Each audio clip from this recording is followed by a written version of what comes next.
providing the opportunity and informing them of the opportunity to be vaccinated within the Jesse Brown VA Medical Center. So as you spoke to recently, Congress has enacted the Save Lives Act, which has enabled us to reach not only all veterans who were previously eligible for VA healthcare, but now veterans who were not previously eligible for healthcare, their spouses, their widows, and their caregivers. So I'm very excited at the opportunity to reach out and touch a lot more bodies than we would. I believe the number was 51 million more people nationwide that we can vaccinate within our healthcare system. Wow, that's a huge number. And, tell me a little bit more about, what is this? I mean, so if I am a veteran and I usually get my routine care at the VA, what happens if I don't really get my routine care at the VA? Does this apply to me as well? Absolutely, and that's one of the best parts about this. So previously, like I said, you were only eligible to receive the vaccination at the VA if you were enrolled in VA healthcare, meaning you were eligible via one of the eligibility criteria. Since the pandemic has started, and more recently, we have expanded eligibility to those who may have not been eligible for VA healthcare due to financial income limits or due to their discharge. So now if you were honorably discharged, dishonorably discharged, discharged other than honorable, administratively discharged, however you were discharged, you are eligible to receive a vaccine. And again, if you were ineligible for VA healthcare prior due to income restrictions, you are not eligible to receive the vaccine as well. As well as your spouse, absolutely, as well as your caregivers and your spouses, widowed or living. Okay, so so now we have a issue about I'm thinking about getting the vaccine, and I may need some more information on it. But how do I register? How do I schedule an appointment? To get vaccinated. So great question. So Jesse Brown has instituted a lot of various opportunities for you to either reach out and let us know that you're interested in the vaccine, or for us to reach out to you.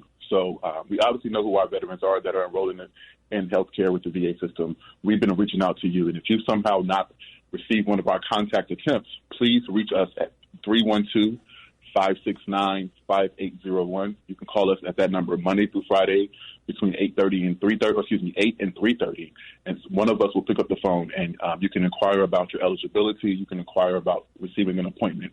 We also have another avenue where you can go to the VA.gov. That's VA.gov. Right on the homepage, they have a link for you to sign up and let us know that you're interested in receiving the vaccination. We'll get that information from you, and we'll either reach out to you very soon, or again, you can call us at 312-569-5801 Monday through Friday between the hours of 08 and 3:30. If you're already enrolled in healthcare with the VA, you can also contact your primary care health team, and they'll get you scheduled in for the vaccine as well. Again, if you're a caregiver not previously enrolled in one of our caregiver programs, if you're a spouse or a widowed spouse of a veteran, you can also access the VA.gov website, what's known as the Keep Me Informed tool. Let us know that you're interested in the vaccine, and we will definitely be reaching out to you very shortly. Okay, so, if I'm a caregiver for a veteran or a spouse, do I need to have any kind of information, or identification, or how do I, substantiate that I'm a spouse or a caregiver for a veteran? At this time, we are not asking for any substantial information. If you say that you are linked to a veteran via spouse or caregiver, please access their website and we will vaccinate you. Okay, great. So what about walk-ups? Can I just walk in and get vaccinated? We are encouraging everyone to make a scheduled appointment based on vaccine availability. So we don't want to widely pronounce or promote walk-ins. There are times where we will, and we will do our best to inform our community when those walk-in times are available. But to make sure you get a slot and make sure you reserve a vaccine, we prefer that you schedule an appointment by either, again, calling that number that I recently provided or accessing the VA.gov website. What type of vaccine will they receive? Because we have a Moderna out there and Pfizer and then Johnson & Johnson. And, so is there like a certain vaccine that's given by the VA, or do they, use multiple ones? No, so the VA nationwide and Jesse Brown specifically is offering the Moderna vaccine, the Johnson & Johnson Janssen vaccine, and the Pfizer vaccine. Can't guarantee which one you will receive when you sign up. Okay. Just know that all of them are safe, all of them are effective, and all of them are being offered at Jesse Brown or one of our for outliers community. So I do want to make that clear to you all. If you are not able to get to Jesse Brown or one of our 4 area locations, so we have a location in Chicago Heights, Lakeside downtown, and the Auburn Gresham neighborhood of South Chicago, as well as in Crown Point, Indiana. So if you're in close proximity to one of those locations, you can visit one of our locations and register for the vaccine in person, and you may have an opportunity to receive a vaccine at one of those sites. And I'm also happy to announce that we will be, if you can't get to us, we will soon be coming to your door, to your communities to vaccinate you. So soon you'll hear from Jesse Brown on some of our community events. We're happy to partner with the Cook County Health Department as well as other various veteran partnership organizations where we're looking for opportunities to come into the communities, come into your neighborhoods and vaccinate you in locations that you're familiar with. Okay, yeah, because we do have a lot of VFW posts, American Legion's posts, those kinds of things out there too, right? Absolutely, yeah. So there are various organizations that we're partnering with, and you'll find out who those are soon as we promote those, and hopefully we'll come back and speak with you here on WVON and promote those initiatives as well. Well, I'm really you definitely have a space to come back and talk because this is such an important issue, and it can save lives. I do a lot of Zoom talks right now with the state and then with my employer. And a lot of the Zoom talks I talk about, the COVID-19. And, one of the things I brought into reality's doorstep was if you look at the Pfizer and the Moderna vaccine, they're about 95% effective. So what I did, I asked myself a question. Back on February 28th, they had the Washington Memorial, and you had the reflection pool in Washington Monument, and you had the, luminary bags lit, and President Biden was there, and Vice President Kamala Harris, and I was looking at it and I said, wait, what would have happened if we had this vaccine back in December of 2019? And I calculated this thing out, and what I calculated out was that you would have had about 497,600 people whose lives would have been automatically saved, never got sick. And the rest of the 51,000 that did get sick, they would have actually had a milder course and not be hospitalized or face death. So we would have saved over 502,000 American lives, over 500,000. None of those people would have died if we had had the vaccine and were able to distribute it when the virus first came out. So going forward, we can't afford to lose another 500,000 people. So we can't afford to lose another person. Another person. So that's right. Yeah. Yes. Yeah. So I encourage everyone, every veteran in earshot of this message, despite your discharge, despite your previous eligibility criteria, it's important that you understand that you are not only protecting yourself, you're protecting those around you.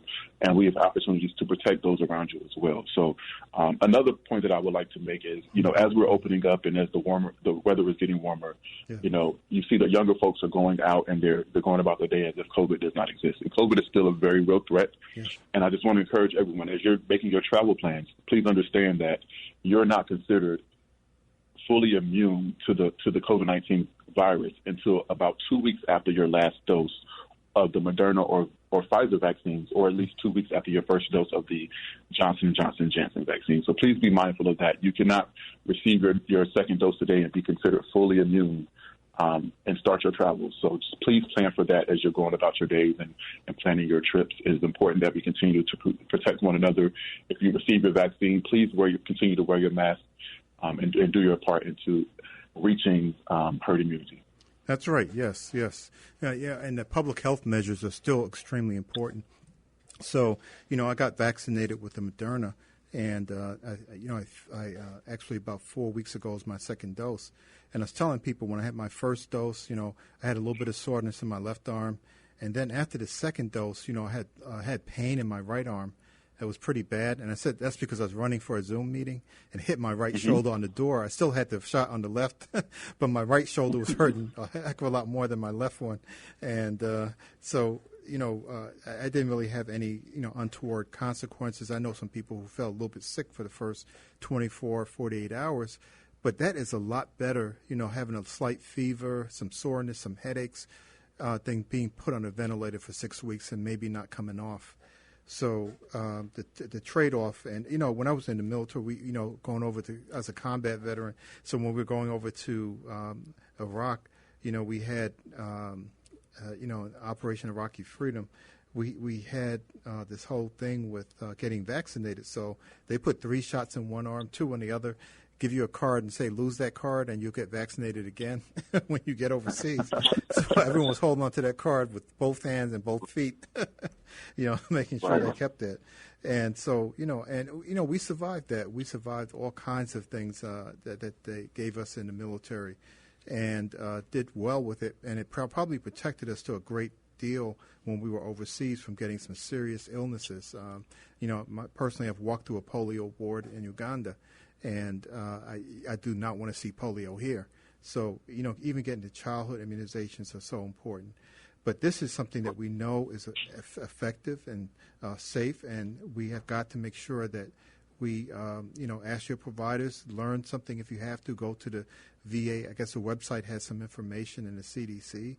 But learn about this and make sure you protect yourselves. I think that's the message, right, Santonio? That is absolutely the message. There's a slew of information out there available, again, via the CDC.gov website as well as the VA.gov website and our local Jesse Brown VA Medical Center website. Please use all of these resources to educate yourself about the vaccine. I understand there's a great deal of hesitancy about the vaccine and how quickly it was pushed through, but understand there are millions upon millions of people who have received this vaccine, and there are millions upon millions of people who have not. And which side would you rather be on? Working in this hospital system since the pandemic has begun, it's been a tragedy. And I just really want to encourage people to, just take advantage of the opportunity to become vaccinated. As you state, there may be some brief side effects of tenderness, or you may have chills or fever. But again, would you rather have that for a day or two, or would you rather be admitted to the hospital and undergo all of the different complications that COVID-19 may present? Yeah, so the number you call is 312-569-5801. And if I call that number, what can I expect? Someone will come on the phone and kind of walk me through that process. Sure. So if you're already a veteran, if you're already enrolled in our healthcare system, you can go ahead and call that number. You should be able to get an appointment right then and there, no problem whatsoever. Just call and let them know. This line is strictly for the COVID-19 vaccine. So call them up, say, hey, I'm veteran such and such, or I'm caregiver such and such, or I'm spouse of such and such, and I would like to receive my vaccine. And we'll get you, if you're already enrolled in our system, we will get you started right then and there. If you've never received VA health care before, or you don't believe that you're enrolled in our system, that's okay. Please visit the VA.gov website. Access the Keep Me Informed tool where you sign up about the vaccine. That information is transmitted to us almost immediately, and we will reach out to you if you don't reach out to us. But if you're already enrolled in our system, please call that number. You'll get scheduled an appointment right then and there. We do most times have same day availability. So if you'd like to come in same day, just let us know that, and we'll get you squeezed in.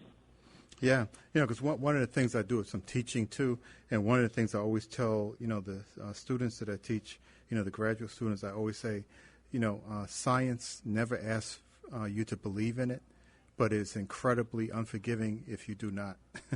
So, we know the science behind this, and we know what happens if you get COVID-19 and what the risks are that you're taking. And with taking those risks, it's just like walking to the edge of a cliff, right? And on your way down, gravity never asks you, do you believe in me? It's taking you to the bottom, right? So we really have to – go ahead. No, I was agreeing. The evidence is there.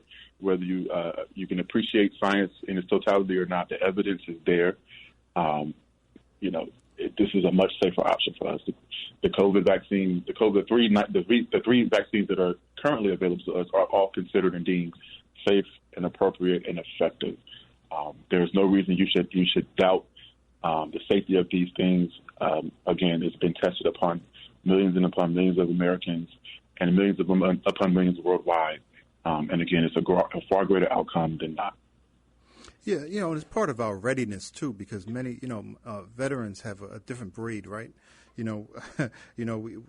volunteer to go to war for less than minimum wage sometimes, as far as the hours go, and so a lot of our veterans also are police officers. Some of them are serving as firemen. They're serving as paramedics. and EMTs and many different capacities within the healthcare system. So we need to be in a state of readiness, right? Because absolutely, you didn't just get vaccinated when you went overseas. You got vaccinated on a schedule to make sure that you were covered and you had proof of vaccinations, in case you needed to go overseas, that you were ready. Because as you were mentioning, it can take 10 to 14 days after getting that vaccination to become, immunized or to develop the immunity you need. And after the first dose, what I've been hearing is that people sort of let their guard down, as you were mentioning, and they actually get COVID-19 before they get the second dose. So, and you don't get it from the vaccination. That's not how you get it. Right. It can't be transmitted to you through a vaccination. I think a word to the wise, use those public health measures you were mentioning, washing your hands at least 20 seconds, soap and water, use the hand sanitizers if you don't have water and soap, and then also making sure you have that physical distance 6 to 8 feet, and then keep that mask on. It's our body armor against this thing. It is the most effective defense we have right now against the COVID-19 vaccine. I've traveled myself quite a bit since the pandemic.